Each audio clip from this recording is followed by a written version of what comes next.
Welcome back to the weekend wrap. No production, just my thoughts. As always, please like and subscribe, share with a friend, a colleague, a relative, an associate, an enemy, any and all in between. It's appreciated. Let's get straight into it. So on Saturday, we had Canelo Alvarez versus Jaime Munguia for the Undisputed Super Middleweight Championships. I didn't see any of the undercard apart from the Mario Barrios fight against Fabian Maidana, and I saw that from I think the second round. I think that's when I managed to wake up. Yeah, long story short, Barrios pretty much, he won the fight fairly comfortably. Maidana was on the back foot for the most part, but he still managed to land enough good counter shots to swell up I think it was the right eye of Mario Barrios. But he did, he pretty much did take a beating for the majority of the rounds that he was in there. It lasted the full 12. I actually expected Barrios to be able to finish it within sort of 9-10, so I was a little bit disappointed by that. I didn't see the Stanionis fight, but I saw some of the highlights. He cruised to a 12-round unanimous decision against Gabriel Maestre, but again, it was a fight where I expected him to do better, and I expected him to win that fight inside the distance, probably inside 6 or 7. I know he hasn't been in the ring for nearly 2 years, but he's leagues above Maestre, so to me that just wasn't really an exciting fight. So the entire undercard, I haven't seen any of the other stuff, but it was a trash undercard. As I had stated before, I had no interest in it. I had no interest in breaking down any of the fights. I had no interest in speaking about it. Let's see if we talk about any of those fights on the breakdown tomorrow, but chances are the answer will be no. Moving on to the main event. So when we checked that fight out, I had it scored 116-111 by the time the fight finished. Canelo Alvarez did in fact win, won fairly comfortably. In the first 4 rounds was the most competitive part of the fight, which is what I did predict when I gave my breakdown. I said I felt it would be competitive throughout sort of the first 3-4, where they wouldn't necessarily be doing much, but I feel like Jaime Munguia will probably get some of the better exchanges there, and that is exactly how it played out. Now for me, I gave Jaime Munguia the first 2 rounds, and then I gave Canelo Alvarez the second 2, including obviously the knockdown in the 4th. I know a lot of people gave Canelo the second round and gave Jaime the third, but I switched it the other way around. I felt Jaime was a lot more consistent in those first 2 and didn't really take much else back, whereas in the third, even though he had 1 or 2, he had a good flurry sort of right towards the end of the round, which maybe could have stole it for some people. I gave it to Canelo because consistently throughout that round he was actually landing quite big shots on Jaime Munguia, both the arms to the body, a couple of headshots that were partially blocked, but he was just managing to get through with much cleaner work up until that last minute salvo. So yeah, I edged that one to him. Obviously in the 4th round, big uppercut comes in from Canelo Alvarez to Jaime Munguia, knocks him down, sort of staggers him a little bit, but he manages to get up, show a good punch resistance, good chin, as he usually does. But then from that moment, from that 4th round up to I'd say the 9th round, it almost looked like the writing was on the wall and Jaime was about to get stopped, because round after round Canelo just started banking the rest of those rounds quite comfortably. So from round 4, round 5, round 6, round 7, round 8, all Canelo rounds like quite comfortable. Like those is sort of 5 rounds in a row. Plus obviously for me the third, to other people the second, that to me was very it was very much Canelo domination, and you just felt like it was about to sort of take over and take a turn for the worst. I think in the 9th round, Jaime Munguia managed to rally back, where Canelo slowed down a little bit. He started then, rather than trying to apply that pressure and looking to take it to Jaime Munguia, he started to sort of slow down, let Jaime come forward and start looking for more counter shots, as opposed to sort of pushing the pace like he was doing before. But in doing that, that allowed Jaime Munguia to get a bit of a foothold back into the fight. And I think I gave him the 9th round, and I think I gave him the 10th as well, and then I gave Canelo the 11th and the 12th.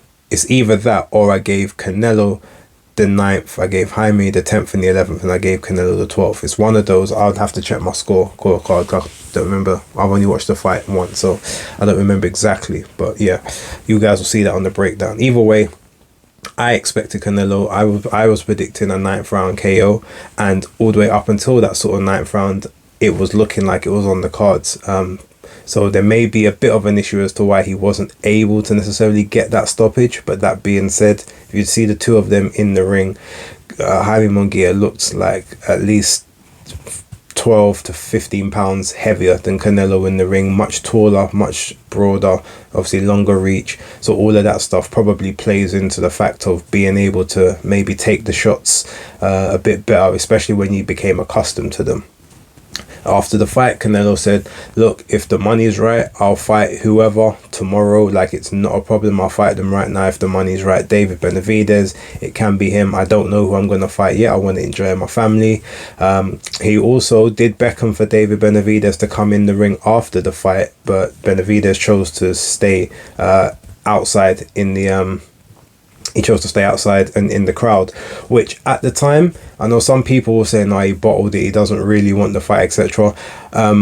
While I've always maintained that I don't think he's ever wanted the fight as much as he's claimed he has. He said in the press conference for the Vosdik fight that he did everything he could to try and make that fight. He's been mandatory for 3 years, etc. He hasn't done everything he could because he's never written to the WBC to enforce his mandatory position. He's never, he's never campaigned and said, look, I will need this fight next. I want this fight next. I have to be next. I am the guy. He's always basically just kind of let Canelo do what he wanted. When Canelo came over to PBC, he didn't make a big song and dance about give me this fight right now. He's now here, he's on my platform, I want it now. You've brought him over here, like, let me at him. There was none of that. And again, if you're going to enforce your mandatory position, the quickest way to enforce that is to write numerous letters to the WBC, threaten legal action if you have to say he hasn't defended the WBC mandatory in 3 years, I want my shot. But none of that happened. So yeah, to me it was just kind of a bit lip service. But that being said, he chose not to get in the ring. But I didn't actually chastise him for that like some other people did, purely because he needs to worry about Alexander Vosdik. Unless his intention is to pull out of that fight to take a fight with Canelo in September or October, whenever that may be, that's where his focus needs to lie. He can't be thinking about Canelo Alvarez, not when he's got Alexander Vosdik in front of him, who will no doubt be the best opponent he's ever been in the ring with, the hardest puncher he's ever been in the ring with, and the best boxing IQ he's ever been in the ring with, plus someone who is the same size as him, so he doesn't have certain advantages that he had over people at 168, especially some of the ones that were brought up from 154 or 160 pounds to fight him at 168. He needs to focus solely and purely on this fight. If after that fight he manages to get through it, then he can maybe start calling out Canelo Alvarez, saying, look, I will come down to the weight one more time for you. I'll even put a 14 pound rehydration limit on your, so whatever he's got to say. The same way Canelo said, I'll do the catch weight with Floyd for the fight.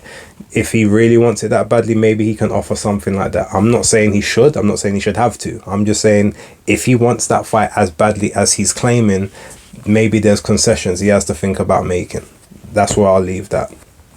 He also had the, as I said, the press conference for that. You had the press conference for Gervonta Davis and Frank Martin. It seemed very spicy from before the press conference even really started, but there wasn't, nothing of real substance was said on either side. And again, I feel like it's a bit of a reintroduction to the audience fight for Tank Davis, who's been out of the ring for the last 14 months.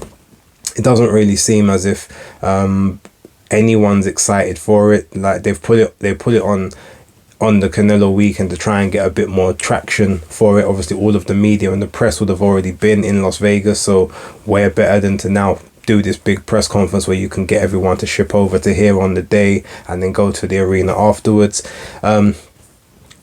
If it worked or not, I don't know, because over here it doesn't seem like it's trended, and I don't know about in the States because I haven't asked any of my people over there what the situation is and what it's looking like.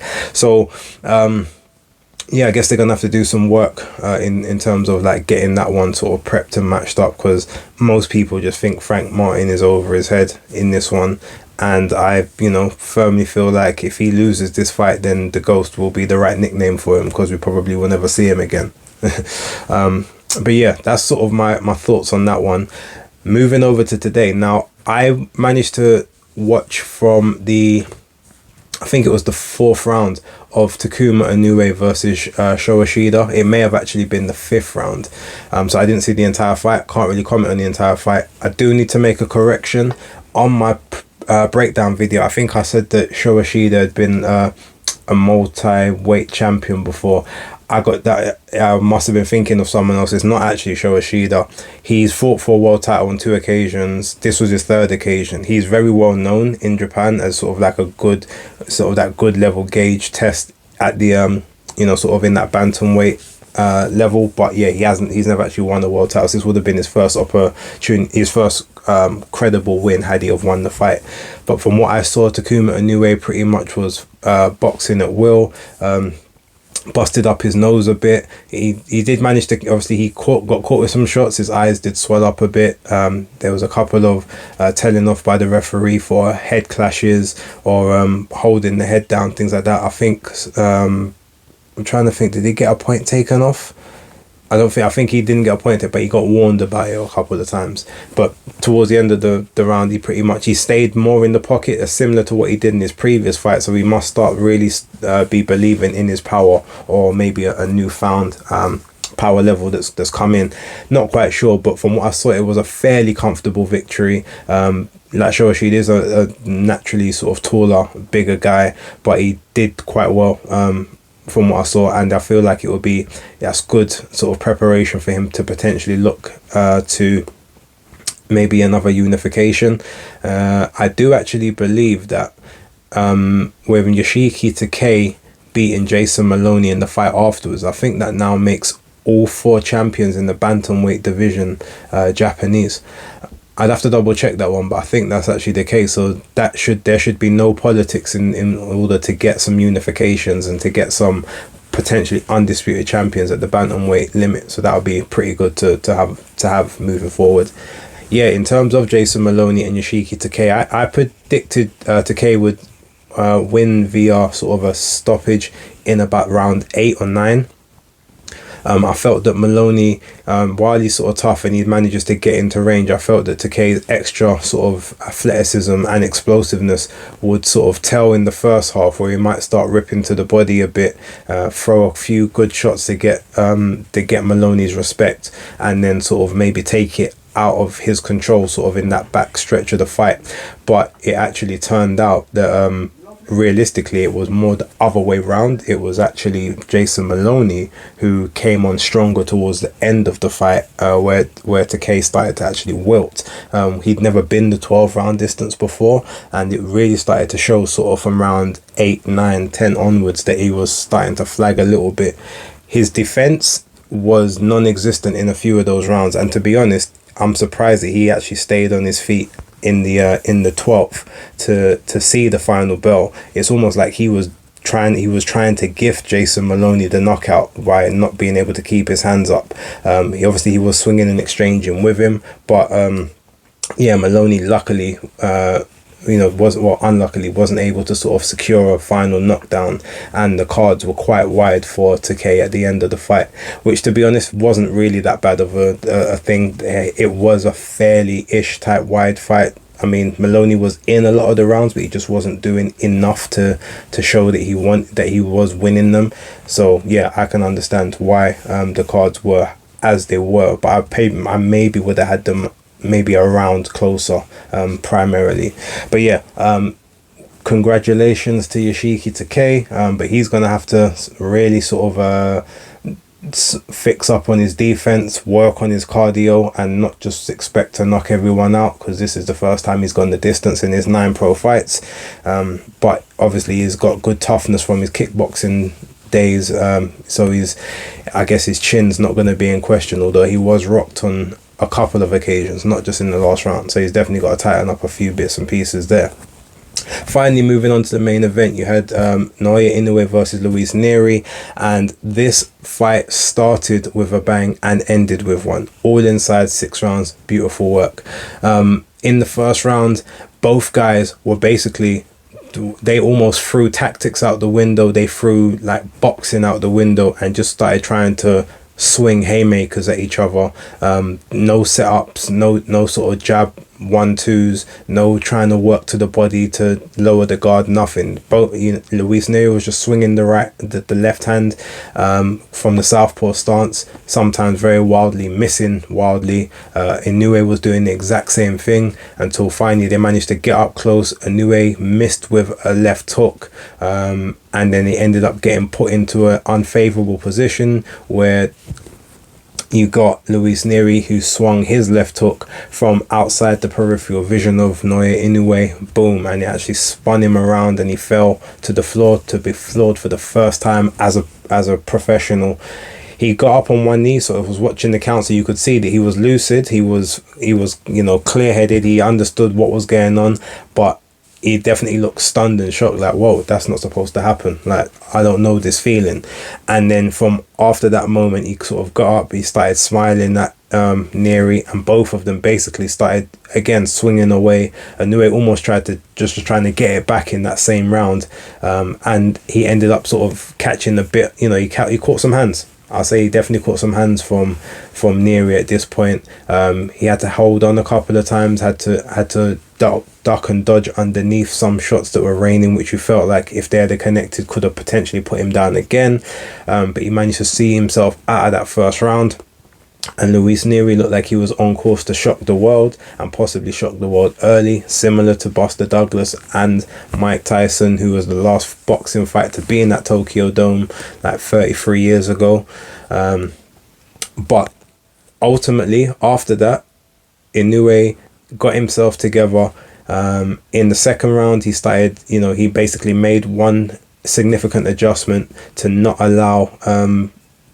really allow Luis Neri to just throw the counters, and Neri sort of started to become a bit more aggressive, and that's where he ended up falling short from trying to throw a left down the pipe.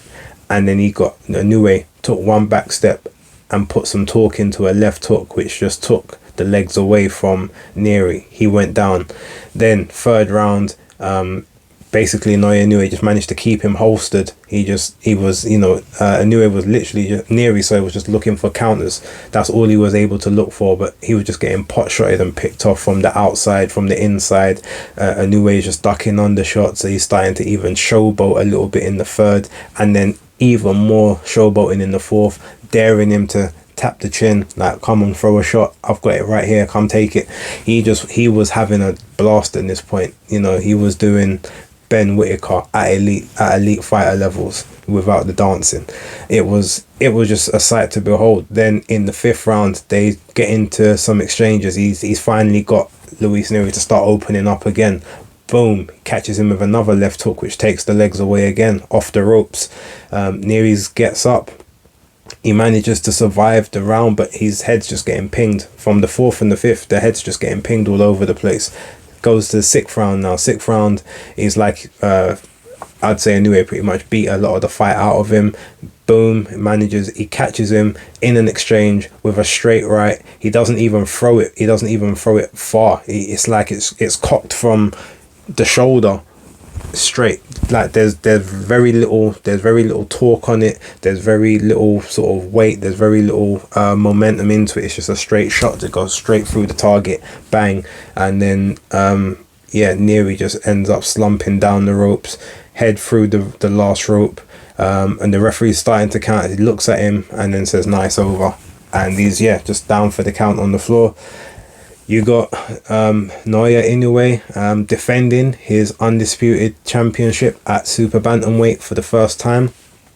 Probably not for the last. He said he's looking to stick around for at least a year, and he wants to have 3 fights. So that's one down. He's potentially got another 2 to go. I know that Sam Goodman came into the ring, said, look, he's been mandatory for over a year, and either give up the WBO belt or let's fight for it. So I think Sam Goodman will be the next opponent, and then I think possibly MJ Akmadaliev could be an opponent after that if Inoue gets through it. And at this point in time, it's very hard to argue with anyone who says that Inoue is the number 1 pound for pound star in the sport, and I think even I've got to have him up there right now. I still think that Terence Crawford, in terms of fighter, is actually a better fighter than him. But the fact that he's been much more active than Terence Crawford recently, he's actually defended an undisputed championship, which Terence Crawford's never done. And in his run of fights in the last 24 months, for instance, if you just want to take it to the last 2 years, is a lot more impressive. All four fights I think all four of his last 4 fights have been against champions, except this one, where obviously he's actually this one's a full defense. You had the Tapales, you had the 3 of his last 4 fights have all been championship unifications, and this one obviously is defending the crown against a former 2-weight champion as well.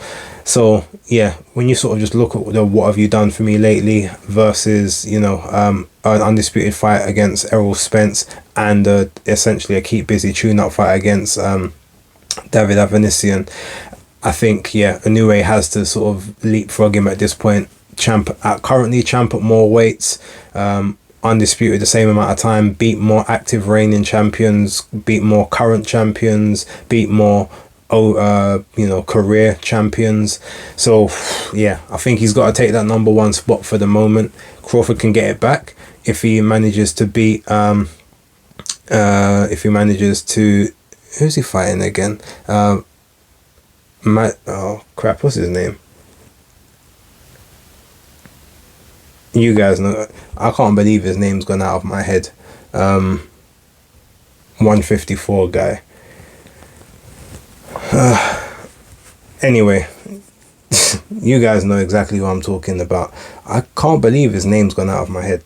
That's horrible by me. That's not something that usually, it happens a lot. I get these brain freezes. But yeah, anyway, so Crawford's fighting for a title in August. So that would take him to a 4-weight world champion if he was to win. Plus he also gets the ability to say that I think he would be on level or maybe 1 overall champion behind Naoya Inoue in terms of champions faced. But yeah, look, I'm pretty much going to leave it there. Thank you guys for watching the video. Don't forget to like, subscribe and share. That's the weekend wrap done, and I will catch you on the next one. But until then, peace.